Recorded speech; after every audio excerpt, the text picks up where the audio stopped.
इंद सद्वंदियाणं तिहुमणहित मधुर विसद्वक्काणं अंतातीत गुणाणं नमो जिनाणं जितभवाणं। पंच अस्तिकाय का मंगलाचरण करके आज हम गाथा 6 का अध्ययन करेंगे। गाथा 5 में हमने यह अध्ययन किया था 5 अस्तिकायों का कि 5 अस्तिकायों का अस्तित्व किस प्रकार है, कायत्व किस प्रकार है और 5 अस्तिकायों से 3 लोक कैसे बना है। अब हम ये चर्चा करेंगे यहाँ पर कि 5 अस्तिकायों तथा काल को भी, अब तक काल की चर्चा नहीं हुई थी, तो यह कहा जाएगा कि 5 अस्तिकाएँ तथा काल को द्रव्यपना कैसे है। साथ ही ये जो काल है वो परिवर्तन लिंग इसे क्यों कहते हैं, इस शब्द का उपयोग भी किया गया है इस गाथा में, तो इसकी भी चर्चा होगी। हम गाथा पाठ करते हैं। ते चेव अत्थिकाया तेक्का लिए भाव परिणदा रिच्चा गंछत्ति दविये भावम परियट्टण लिंग संयुक्ता। तो हम, जैसा कि मैंने आपको बताया था कि हम कोशिश कर रहे हैं कि प्राकृत भाषा में अन्वयार्थ बताएं, तो हम अन्वयार्थ लेते हैं। तेक्का लिए भाव परिणदा, और अन्वयार्थ ज्यों का त्यों पढ़ेंगे, जो 3 काल के भावोरूप परिणमित होते हैं तथा निच्चा नित्य हैं। ते चेव अत्थिकाया, ऐसे वे ही अस्तिकाए। पट्टी परियट्टण लिंग संयुक्ता, परिवर्तन लिंग काल सहित। द्रव्ये भावम गच्छन्ति, द्रव्यत्व को प्राप्त होते हैं, अर्थात वे 6 द्रव्य हैं। ये 5 अस्तिकाएँ काल के साथ मिलकर 6 द्रव्य बन जाते हैं। इसी का हमें विशेष वर्णन यहाँ पर करना है। अब हम अमृतचंद आचार्य की लिखी हुई टीका का अध्ययन करते हैं कि यहाँ 5 अस्तिकायों को तथा काल को द्रव्यपना कहा है।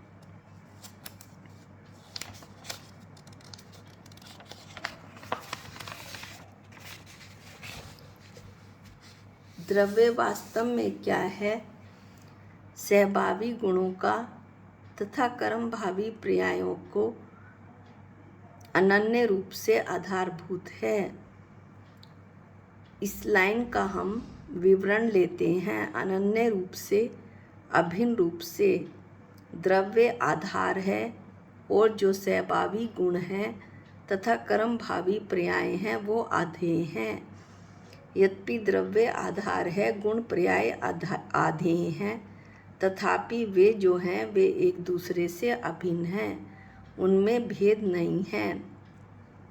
दृष्टांत की सहायता से समझाने की कोशिश कर रहे हैं कि जिस प्रकार अग्नि आधार है और उसकी उष्णता आधेय है, तो अग्नि में ही उष्णता निहित है, अग्नि से उष्णता अभेद है। अब कहते हैं कि इसलिए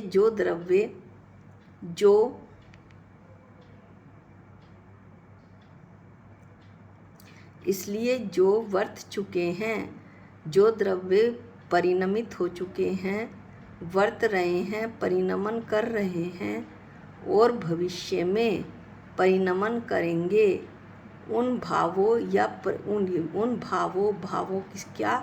उन पर्यायों रूप परिणमित होने के कारण 5 अस्तिकाएँ और परिवर्तन लिंग।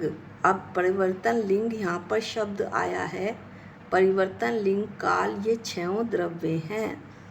ये कहा है कि जो द्रव्य परिणमित हो चुके हैं, परिणमित हो रहे हैं और भविष्य में परिणमित होंगे, उन पर्यायों रूप परिणमित होने के कारण ये 5 अस्तिकाएँ पुद्गल, धर्म, अधर्म, आकाश और जीव तथा साथ में परिवर्तन लिंग, परिवर्तन जिसका चिन्ह है ऐसा काल, ये 6 द्रव्य हैं।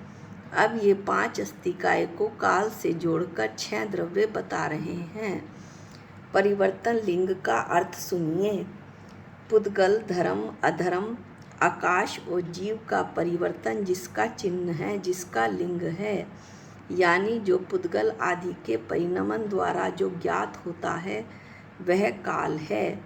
लिंग माने चिन्ह, सूचक, गम्य कराने वाला, ज्ञात कराने वाला, बतलाने वाला, पहचान कराने वाला। इस प्रकार परिवर्तन लिंग की परिभाषा हुई। का अर्थ हुआ भूत, वर्तमान और भावी भावों स्वरूप परिणमित होने से।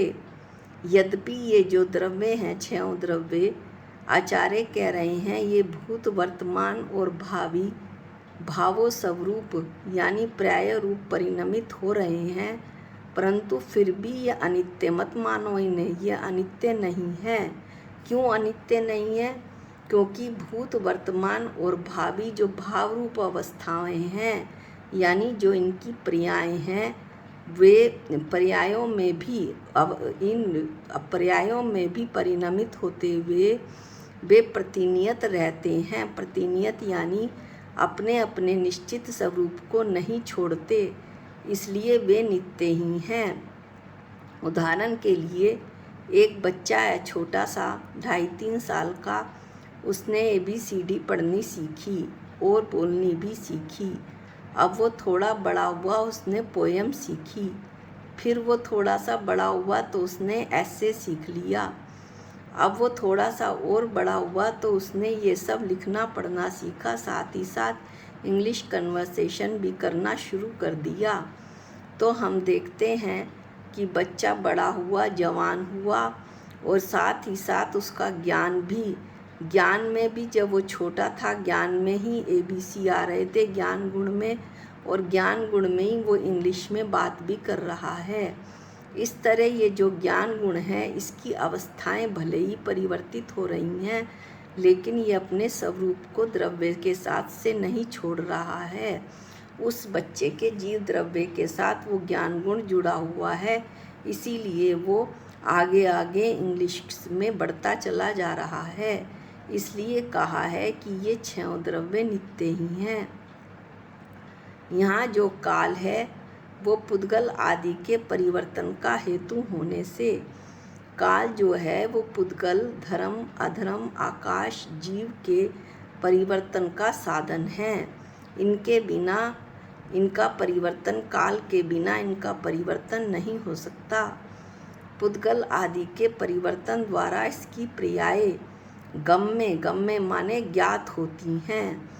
किसकी पर्याय? काल की पर्याय ज्ञात होती हैं। इसलिए उसका अस्तिकायों में समावेश करने के हेतु, अस्तिकायों में जब उसे समावेश किया गया तो उसका कारण था, ये बात थी कि उनका परिणमन नहीं हो सकता, इसलिए इसे किसको, काल को परिवर्तन लिंग कहा। यदि पुद्गल आदि का परिवर्तन होता है तो उसके लिए कोई निमित्त होना चाहिए। इस प्रकार परिवर्तन रूपी चिन्ह द्वारा काल का अनुमान होता है कि कोई ऐसा चीज है, ऐसी वस्तु है जो इन्हें परिणमित करा रही है और वो काल द्रव्य है। जिस प्रकार अविनाभावी संबंध में हम देखते हैं कि धुआं रूपी चिन्ह के द्वारा अग्नि का अनुमान होता है, शीतलता के कारण जल का अनुमान होता है कि जल शीतल है। इसी तरह से अभी बताया था कि उष्णता से अग्नि का अनुमान होता है। इसलिए काल जो है वो परिवर्तन लिंग है और पुद्गल आदि के परिवर्तन द्वारा काल की पर्याय कम समय, अधिक समय, यानी कि 1 सेकंड, मिनट, घंटा, 15 दिन, 6 महीने, वर्ष, ऐसी काल की अवस्थाएं गम्य यानी ज्ञात होती हैं। इसलिए भी काल को परिवर्तन लिंग कहा है।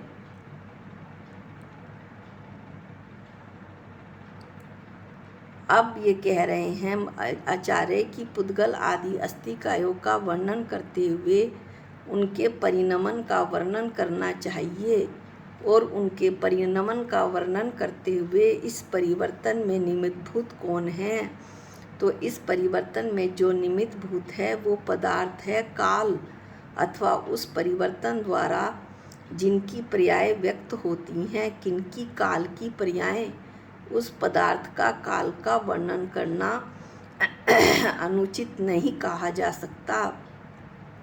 यानी 5 अस्थिकायों के साथ जो हमने शुरू में बताए थे, पुद्गल, धर्म, अधर्म, आकाश, जीव, कि ये 5 अस्थिकाय संग्रह इसका नाम है।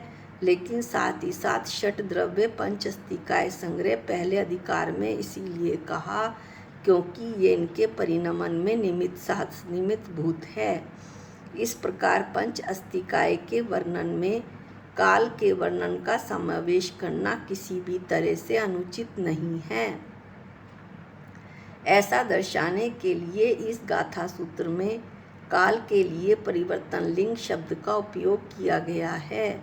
इस तरह हमें पता चला कि 5 अस्थिकायों के साथ जब काल को मिला दिया जाए तो ये 6 द्रव्य बन जाते हैं। काल के बिना ये 5 अस्थिकाय कहलाते हैं।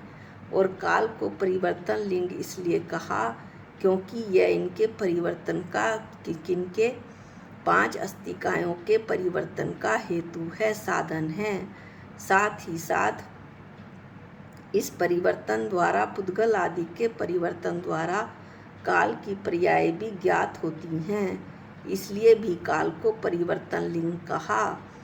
मुझे ये बात समझ में आती है कि ये दोनों ही बातें स्पष्ट हो गई होंगी कि 6 द्रव्य कैसे हुए, 5 अस्थिकाय और काल को मिलाकर 6 द्रव्य बने। और साथ ही साथ ये भी स्पष्ट हो गया कि काल को परिवर्तन लिंग क्यों कहा। इस तरह हमें गाथा 6 का पूर्ण रूप से हमने अध्ययन कर लिया है। अगली गाथा में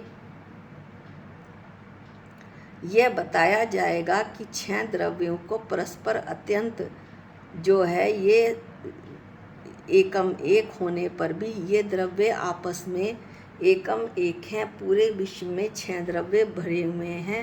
इन 6 द्रव्यों से ही विश्व बना हुआ है, फिर भी वे अपने स्वरूप से बिल्कुल भी च्युत नहीं होते, बिल्कुल नहीं हटते हैं। ऐसा क्या कारण है? ये जो बात है ये अगली गाथा 7 में बताई जाएगी। आज के लिए इतना ही। निज निधि निज में बताए ये अनंत उपकार है, इसके लिए जिन वाणी माँ को वंदनानंत बार है, वंदनानंत बार है। सबको जय जिनेंद्र।